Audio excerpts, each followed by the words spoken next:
দিদি বাড়িতে এসে এত কিছু দেখব সত্যিই আমি আশা করিনি। তো ফাইনালি দিদির বাড়ির পথে, আর কিছুক্ষণের মধ্যেই চলে যাব।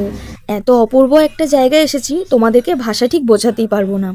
এই যে যে ফাঁকা জায়গাটা দেখছো, আমরা যখন টোটো করে আসছিলাম তখন এখানকার প্রতিবেশীরা বলছিলেন এখানে একটা নদী আছে, কৈখালী নদী। যখন জোয়ার হয় তখন এই ফাঁকা জায়গাটা পুরো জলে ভরে যায়, আর ভাটা হলে জল অনেকটাই নেমে যায়।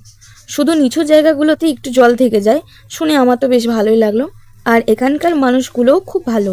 তুমি যদি এখানে একটু কথা বলো, নিজেরাই অনেক গল্প করতে শুরু করে দেয়।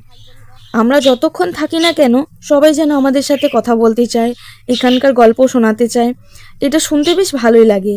আর একটা মজার ঘটনা হয়েছে, আমরা যেহেতু অনেকটা জার্নি করে এসেছি, তাই যে মিষ্টির প্যাকেটটা এনেছিলাম সেটা ফেটে গিয়ে বাবার শার্টের মধ্যে পুরো রস পড়ে গেছে। এখানে মাটির রাস্তা, তাই কোনো গাড়ি যায় না, হেঁটেই যেতে হয়। আমরা গজা খেতে খেতে যাচ্ছিলাম, হঠাৎ আমার ভাই এসে একটা গরু দেখতে পেয়ে তাকেও মিষ্টি খাওয়াতে চলে গেল। সত্যি একদম পাগল। গজা খেতে খেতে যখন যাচ্ছিলাম তখন চারিপাশের রাস্তা এত সুন্দর লাগছিল যে বলার মতো না। তবে ওয়েদারটা একটু খারাপ ছিল, সকালে নাকি খুব বৃষ্টি হয়েছে। আমরা যখন বাড়ি থেকে বেরিয়েছিলাম তখনও তুমুল বৃষ্টি হচ্ছিল। এবারে এমন বৃষ্টি হয়েছে যে গাছের সমস্ত অম্রমুকুল পর্যন্ত ঝরে পড়ে গেছে।